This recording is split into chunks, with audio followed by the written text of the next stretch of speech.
إنك أنت العليم الحكيم وعلمنا ما ينفعنا وانفعنا بما علمتنا اللهم اجعلنا ممن يستمعون القول فيتبعون أحسنه ولا تجعلنا ممن عرض عن ذكرك فإن له معيشة ضنكا وأدخلنا في عبادك الصالحين برحمتك يا أرحم الراحمين. Ibu-ibu dan bapak-bapak yang saya muliakan, alhamdulillah kembali lagi pada kesempatan ini kita bersama untuk melanjutkan pengajian kita dalam tafsir Al-Quran setelah kita salat maghrib secara berjamaah. InsyaAllah kita akan membaca surah Al-Baqarah ayat ke-8. A'udzubillahi minasyaitonir rajim. Bismillahirrahmanirrahim. Wa minan nasi may yaqulu amanna billahi wa bil yawmil akhir wa ma hum bimu'minin. Di antara manusia ada yang mengatakan kami beriman kepada Allah dan kami beriman pada hari kemudian, padahal mereka itu sesungguhnya bukan orang-orang beriman.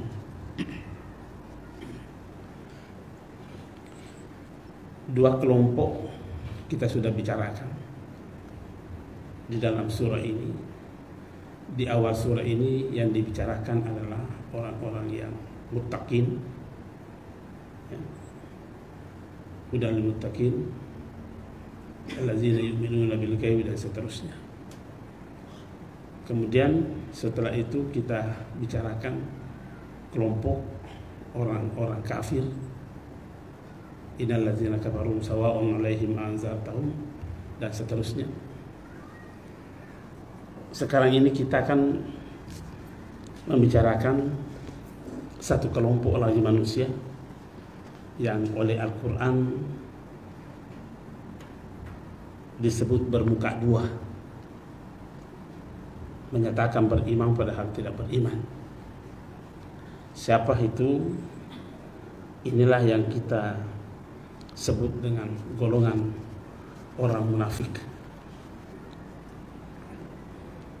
Jadi ayat ini akan menampilkan potret keadaan sebagian manusia yang menyatakan dirinya beriman padahal tidak beriman. Kita lihat sekarang ini kita berada pada ayat yang ke-8.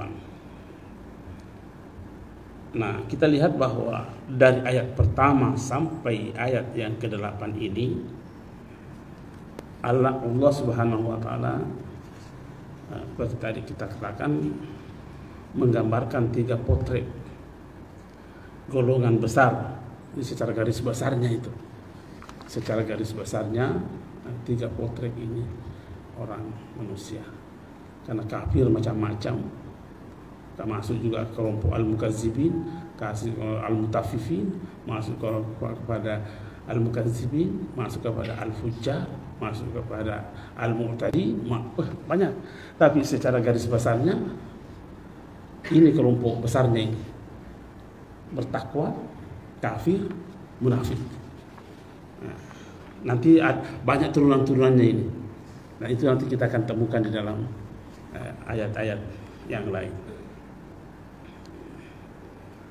Nah, Allah yang pertama dia tampilkan adalah golongan orang-orang yang beriman, orang bertakwa, yaitu orang yang mendapat hidayah dan orang yang telah mendapat keberuntungan dari Allah Subhanahu wa taala. Khusus untuk kelompok orang-orang beriman ini, itu ada 3 ayat yang menceritakan. Ayat 3, ayat 4 dan ayat 5. Jadi ada 3 ayat orang-orang beriman. Ketika berbicara tentang orang kafir yang tertutup hatinya untuk menerima kebenaran, ini kelompok ini 2 ayat yang menyebutnya di surah ini. di dalam awal-awal surah ini, yaitu pada ayat yang ke-6 dan ayat yang ke-7. Kemudian kelompok munafik ini banyak ayat yang menyebutnya, khusus untuk di awal ini. Yakni siapa mereka orang munafik ini? Yaitu orang yang menyimpan kekufuran dalam hatinya, sekalipun dia menampakkan iman dalam tuturnya. Kelompok ini cukup panjang dijelaskan dibanding dua kelompok yang pertama.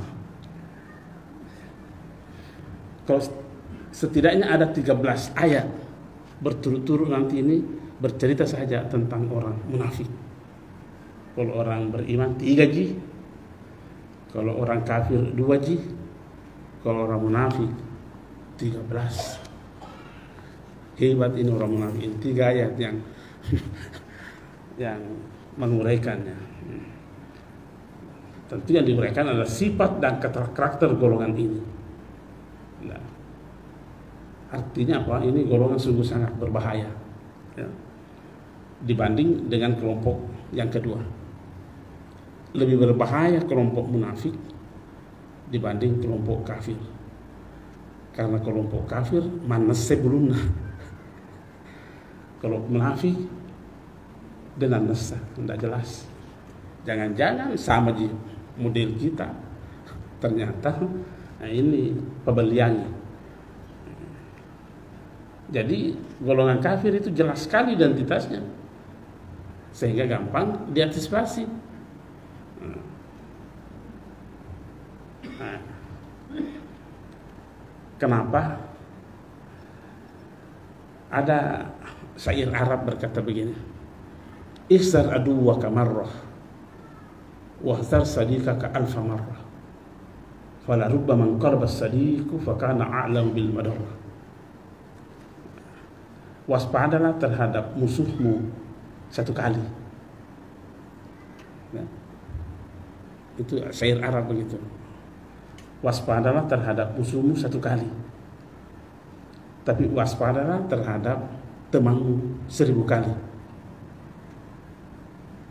Kenapa? Karena setelah temanmu berubah menjadi musuhmu, maka dia lebih banyak tahu tentang dirimu. Nah, ini boleh dipercaya, boleh itu tidak, ada apa-apa jika bukan di ayat, pernyataan kata-kata hikmah. Tapi yang jelas bahwa memang perlu ada ekstra hati-hati menghadapi kelompok orang yang tidak jelas ini. Orang munafik ini tidak memiliki identitas yang jelas. Ia bisa saja berpenampilan bermuka romantis, tapi hatinya hati perang, ya.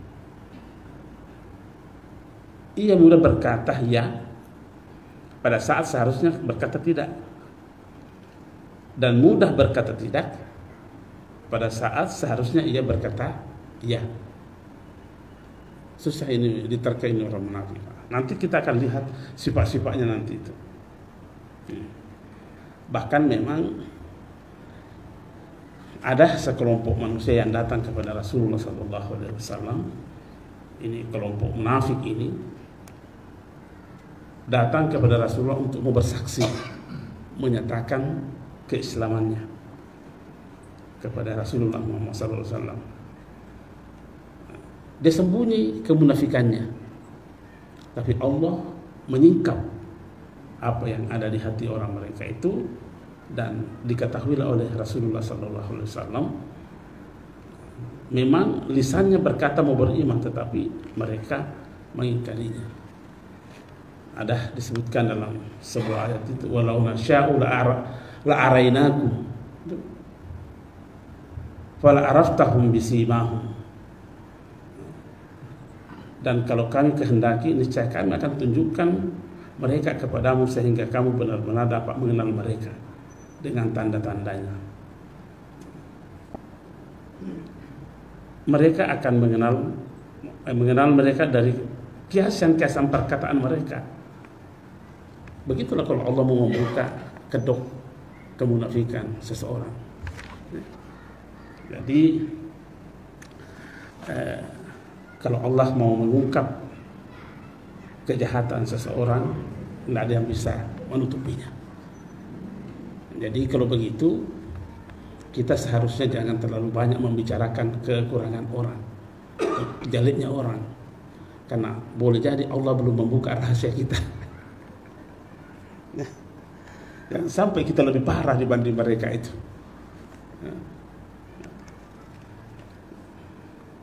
Jadi status mereka di mata Allah tidak beriman, wa ma hum bimu'minin. Sekalipun dia berkata bahwa beriman. Ringkasnya bahwa orang munafik itu walaupun perkataannya benar, tetapi ia tetap berbohong. Orang-orang munafik itu. Jadi dia selalu merekayasa suasana supaya mau diakui sebagai orang baik. Banyak orang gampang merekayasa supaya dibilangi orang baik padahal bukan orang baik.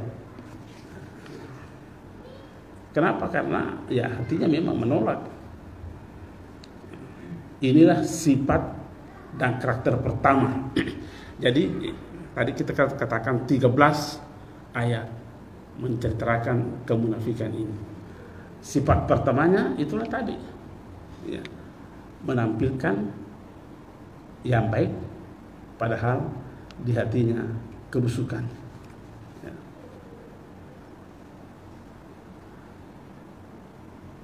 Yang kedua, yukhadi'una Allah wallazina amanu wa ma yakhda'una illa anfusahum wa ma yash'urun. Ini pada hakikatnya perilaku mereka itu mau menipu Allah,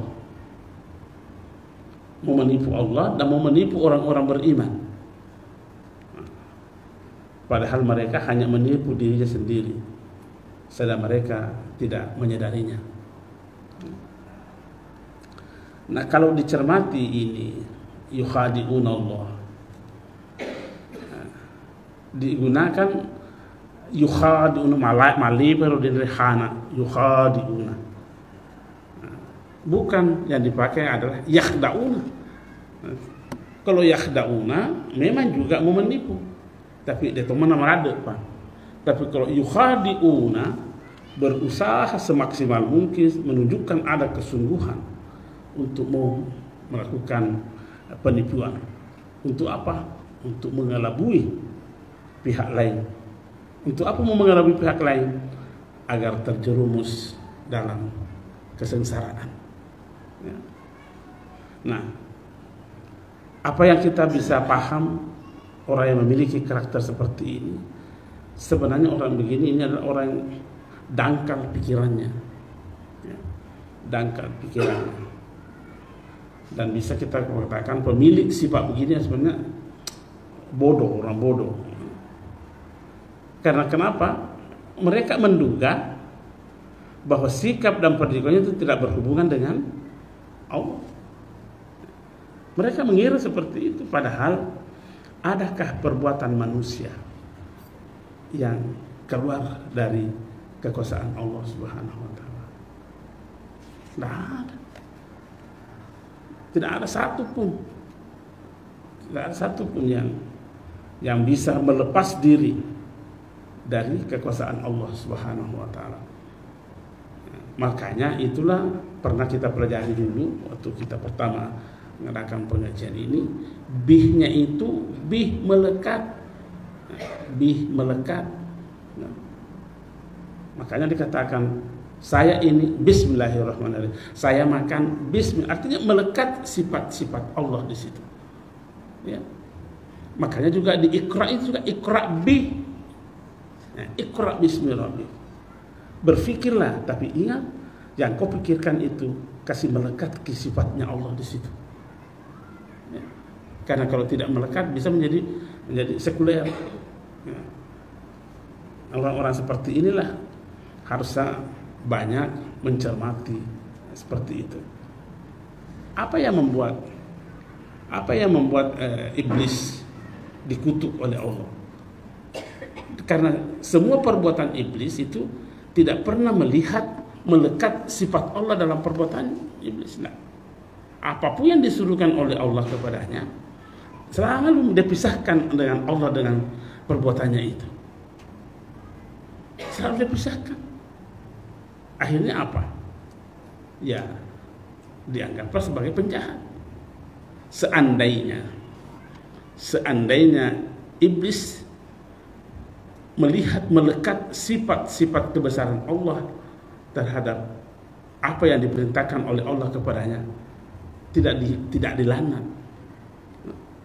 Kan itu yang menyebabkan dia tidak mau sujud ke Adam, karena dia melihat bahwa perintah sujud ke Adam adalah terpisah dengan Allah Subhanahu wa taala. Padahal sesungguhnya apa yang kita lakukan di muka bumi ini yang lepas dari itu. Coba kita lihat, saya mau kembali mengingatkan kita.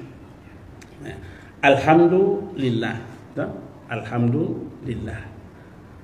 Segala puji bagi Allah. Ini Allah, tidak ada satu pun yang bisa pakai untuk mengetahuinya. Tidak ada. Karena begitu dimunculkan sifatnya Rabb. Alhamdulillahi Rabb. Sifat penjaganya, sifat pemeliharanya, sifat pendidiknya Rabb. Sifat. Nah, mungkin kita masih samar-samar, maka diwujudkanlah perbuatannya. Apa perbuatannya Tuhan? Alam. Al-alamin. Ini Allah kan nama zatnya, dan itu tidak mungkin la sabila la ma'rifatihi, kata Abu Bakar. Tidak ada jalan untuk mengetahuinya itu. Maka dibukalah sifatnya Rabb. Boleh jadi kita masih kabur dengan sifatnya, maka dibukalah perbuatannya. Al-alam ini kan perbuatan Allah. Jadi jangan kita melihat alam lantas kita mau memisahkan dengan Allah. Salah lihat itu. Buktinya. Kenapa Allah menyuruh malaikat sujud ke Adam? Adam alam kan? Adam adalah alam. Kenapa Allah suruh malaikat sujud ke alam? Kenapa Allah tidak bilang sujud kepada aku? Kenapa yang ditunjuk ini adalah alam? Napa ipalalanya tina Adam untuk dapat mengetahui, jangan pernah kau lepaskan sekalipun engkau saya suruh kau ke alam, sujud ke alam, jangan pernah lihat saya tidak ada di situ. Nah, inilah yang penyakitnya orang-orang munafik ini. Orang-orang munafik begini, melihat selalu perbuatannya itu berpisah dengan Allah Subhanahu wa taala. Nah, kira barangkali kalau dia jual tomat berpisah dengan perbuatan Allah, macam-macam nih. Dikira barangkali lombok ya saya jualin. Oh jangan, sekecil apapun yang kita jual tidak mungkin Allah lepas dari situ. Coba bisa analisis bedanya itu. Kenapa Allah suruh malaikat sujud ke Adam? Nah, Adam ini alam. Kenapa tidak langsung saja malaikat sujud kau ke saya? Itu artinya suruh kita pikir. Maka ternyata tidak ada keterpisahan Allah dengan alam ini. Nah, keterpisahan. Janganlah baca dijual lantas kita melihat tidak begitu. Ini kan penyimpangan yang terjadi karena mereka melepaskan dirinya dari perbuatan-perbuatan Allah semua itu. Mereka tidak menyadari bahwa perbuatan mereka itu justru menjerumuskan dirinya sendiri dalam kesulitan. Jadi ringkasnya bahwa manusia yang melakukan tipu daya itu atau kebohongan itu pada mereka dia sendiri yang akan nanti menggali lubang, dia sendiri yang akan jatuh di lubang itu. Jadi kita bisa juga mengambil kesimpulan bahwa sebenarnya memang nikmat yang paling besar yang Allah berikan kepada manusia adalah telinga. Apa bahasa Indonesia telinga itu? Sadar ya, sadar. Sadar akan kehilapan. Sadar akan kehilapan. Telinga kita boleh di atas telinga. Itulah nikmat yang paling besar. Jadi orang yang selalu telinga boleh di atas telinga, itu hidayah besar itu. Hidayah besar. Lebih besar dibanding Fortuner. Iya. Lebih besar dibanding coba bisa dihitung itu. Padahal ini telinga boleh di atas telinga. Inilah nikmat yang paling besar. Nikmat yang paling besar.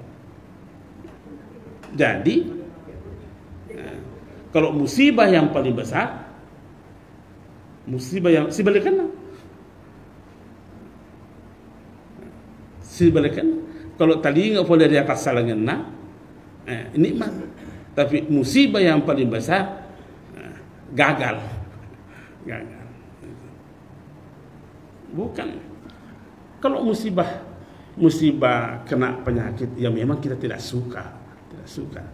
Tapi paling-paling itu kita rasakan di dunia.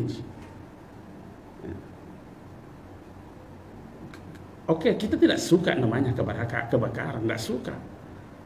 Tapi lebih berat itu takalufai. Lebih berat. Kenapa? Karena kalau kebakaran kita tidak minta-minta dan tidak ada yang suka itu. Ada di batasnya. Kalau kita menderita dengan gara-gara itu, ada di batasnya. Pak itu mati ini dia nak ada. Sudah. Tapi kalau tak kelupai, napi mapa mula. Napi itu si mapa mula, baru memulai. Nah dia agak capak. Jadi maka hilang perengaran. Mula macam bilang sekian juta, 4 juta, sekian juta, tapi dia tak telinga. Ya. Ini yang namanya ini spiritualisasi kesadaran. Ya. Apa yang bisa menghidupkan rasa telinga itu? Zikir. Ya. Jadi saya biasa ambilkan contoh. Ini sudah sering. Dia sepeda nilata, dia aku boleh. Kenapa kah kita tega ki boleh? Padahal melebih rumah kita tega ki boleh. Melebih kah tega ki boleh dibanding tega ku boleh. Tapi kenapa kita mau ganti ki dengan ko? Padahal kita tahu bahwa mulia kata-kata ki dibanding ko. Kenapa kita mau ganti? Dia itu telinga.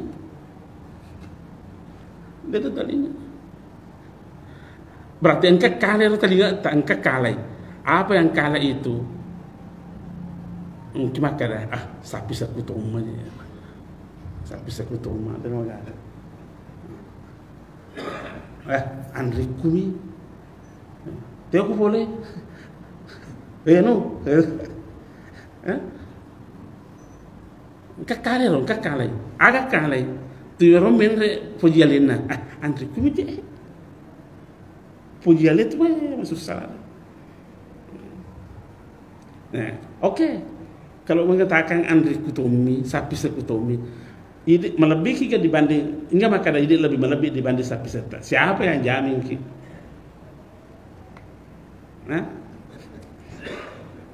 Siapa yang jamin bahwa kita lebih mulia dibanding sapi serta? Apa pas sabaran? Dia itu telinga. Makin ada telinga. Makura sikiri atinda. Nah, terungkap pada penghujung ayat ini, ayat tersebut ini yang kita baca ini dengan kata-kata wa ma yash'uru. Itu yang saya wa yash'urun, den talinga. Jadi kalau itu pakai wa yash'urun, den sina talinga roro. Jadi kalau ada teman sejawat kita, teman perdagangan kita, pigau salah paham, di sini telinga ya. Atau ini sendiri yang melakukan, di situ telinga ya. Makanya saya berkata, nikmat yang besar, nikmat yang paling utama adalah telinga boleh diatakan bunyinya. Itu nikmat yang besar. Dan itu Fortuner, itu Alphard. Memang nikmatnya tapi kecil dibanding telinga. Tapi irama susah-susah kapan? Kita banyak tidak sadar. Banyak dia itu telinga, bahwa dia itu telinga. Ya. Kita banyak dia itu telinga, maka dia memang telinga. Menyadari ketidaksadaran itu susah. Kita selalu tidak sadar bahwa kita tidak sadar.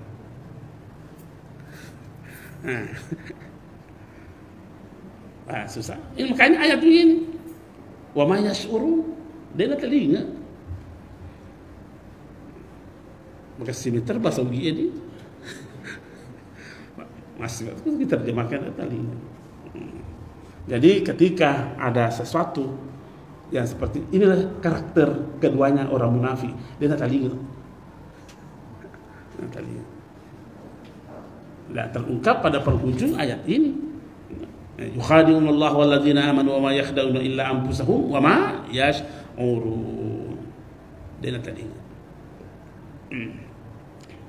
Nah, kata-kata yukhadi'un, menipu itu adalah sebuah perilaku yang menyimpan dari kaidah-kaidah kebenaran. Itu perilaku buruk, itu menipu. Kenapa terjadi penipuan dalam diri seseorang? Pasti yang kasih kalah, pasti ada yang menang di situ. Yang menang di situ, ada orang mau menipu karena pasti ujung-ujungnya nanti lari ke angu-angu. Capak-capaknya itu angu-angu. Jadi itu punya matipu to mangoto. Reken negara nanu negara pasti capaknya itu to mangoto. Maju lo tipu kemana lo kamat timbat sekolah.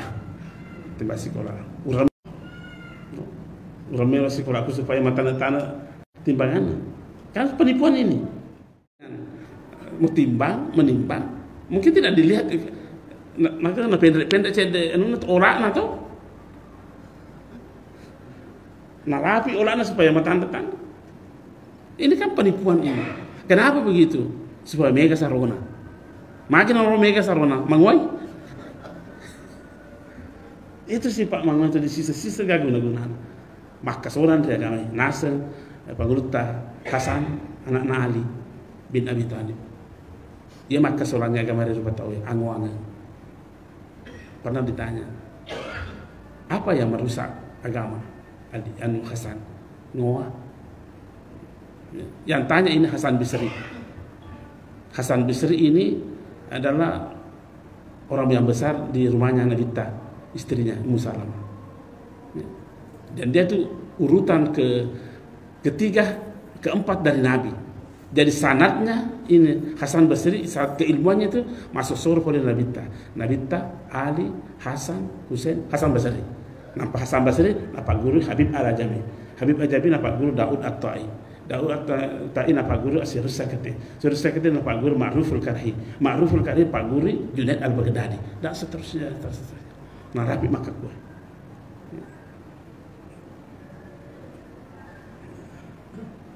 Nah itu seperti itu.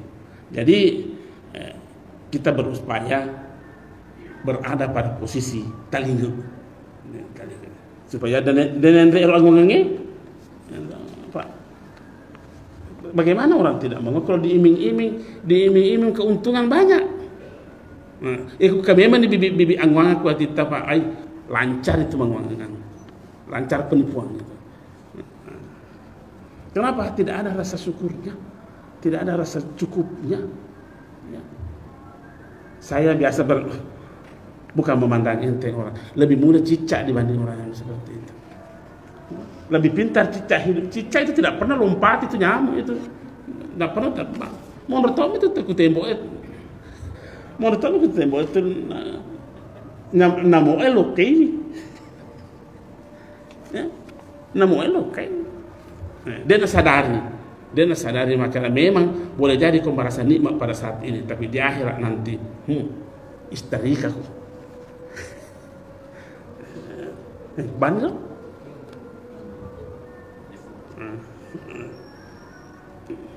Jadi sesungguhnya orang-orang munafik itu, orang-orang munafik dia sadar bahwa saya ini salah. Dia salah, tapi nabi kau betul nabi kau. Coba, andai kata pernah kita menipu satu kali, kita sadar sebenarnya saya menipu ini, tapi orang betul kau. Ya, saya tak suruh kita coba-coba kita menipu. Tapi seandainya pernah kita tipu orang, kita sadar bahwa sesungguhnya saya mau menipu jago. Itu orang munafik. Terus sesungguhnya orang munafik itu. Jadi memang mukanya muka romantis, tapi hatinya hati perang.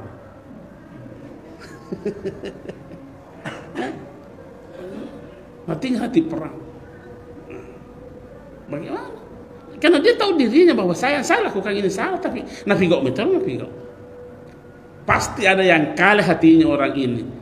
Kalau saya mau berkata, ya Nusang Hasan angwangan. Sebab itu angwangan ini Pak, dia kagak sirina. Tidak ada sifat manusia itu tomangwai, tidak ada. Ini tuh tomangwai itu masa puji sama kela-kela. Pak dia kagak sirina, ya tahu nama gue, ya tahu sama kela-kela, itu apa balik-balik, oi kamanan nih.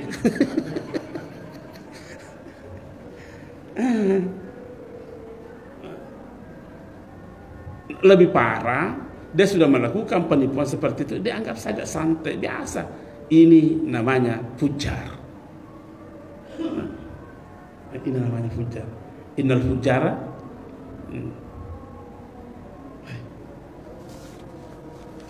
tidak sadar ini. Tuh digagak kemana apa? Kenapa terjadi begitu? Kenapa terjadi begitu? Makanya kurangnya fi qulubihim maradun. Engkau rasa kuatina, rasa lupa kuatina. Rasa fi qulubihim maradun. Fazadahumullahu marra. Itambai fi Allah Ta'ala ala sagenna. Walahum azabun alimu. Akhirnya mendapatlah siksaan yang pedih bima kanu yaksibun, disebabkan karena gauna mutopak, disebabkan dengan apa yang dilakukan itu. Mereka mendustakan.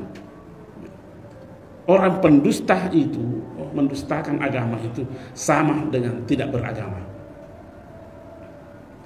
Coba kenapa? Coba kita. Orang yang mendustakan agama berarti tidak mengakui kebenarannya, kan? Orang yang tidak mengakui kebenarannya agama pasti dia ingkari.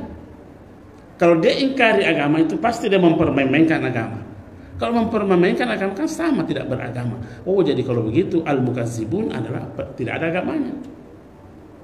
Al-mukazzibun adalah salah satu sifatnya orang munafik. Oh, kalau begitu munafik tidak ada agamanya. Itu tidak ada agamanya. Nah, fi qulubihim maradun. Berapa banyak? Kenapa dia nak pakai lupulama maradun? Kan udah maka dari al maradu fi qulubihim boleh. Tapi Al-Quran mengubah itu karena ada makna yang mau diangkat. Makna apa? Bahwa nakira di situ tidak beralif lam di situ karena onro egana sengela sahati. Dia harus bilang, Pak. Onro egana sengela sahati, onro pona bahayana sengela sahati. Makanya dia pakai alif lam. Dia pakai alif lam. Fi qulubihim marad. Dia akan mulai bilang itu ikan lah sahati. Memang yang dengki, iri, benci, sombong, angkuh. Ini boleh maaf, mereka mau pada dan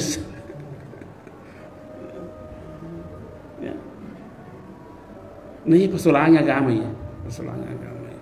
Maka dia nabi ta, apa nanya pasti pak, suku ni tepe. Apa nanya pasti pak, suku ni tepe. Tapi jagai racunnya. Nomor sedi, hidupkan akal sehatmu. Jagai racunnya. Agar racunnya akal sehat. Cai marah. Jadi orang marah itu pak, masa orang akal dunia itu. Cepat caranya. Yang kedua adalah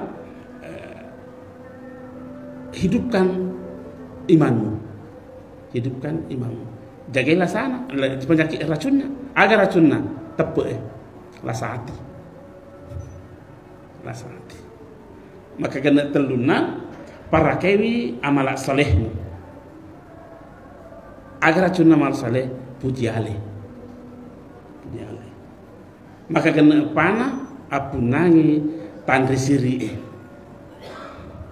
Apunangi tandri siri. Agar racunnya tandri siri menguah. Ngoah. Tuli mendre nomor ngoer pak. Itu si pak yang tidak paham sih. Sekolah ilmu dulu nanti. Jadi baru kita sampai fikul lebih marudun ini. Nanti saya kasih pak namun 10 tahun dulu sampai. Saya kira demikian, lebih dan kurangnya saya mohon dimaafkan. Wallahul muwaffiq ila aqwamit thoriq. Assalamualaikum warahmatullahi wabarakatuh.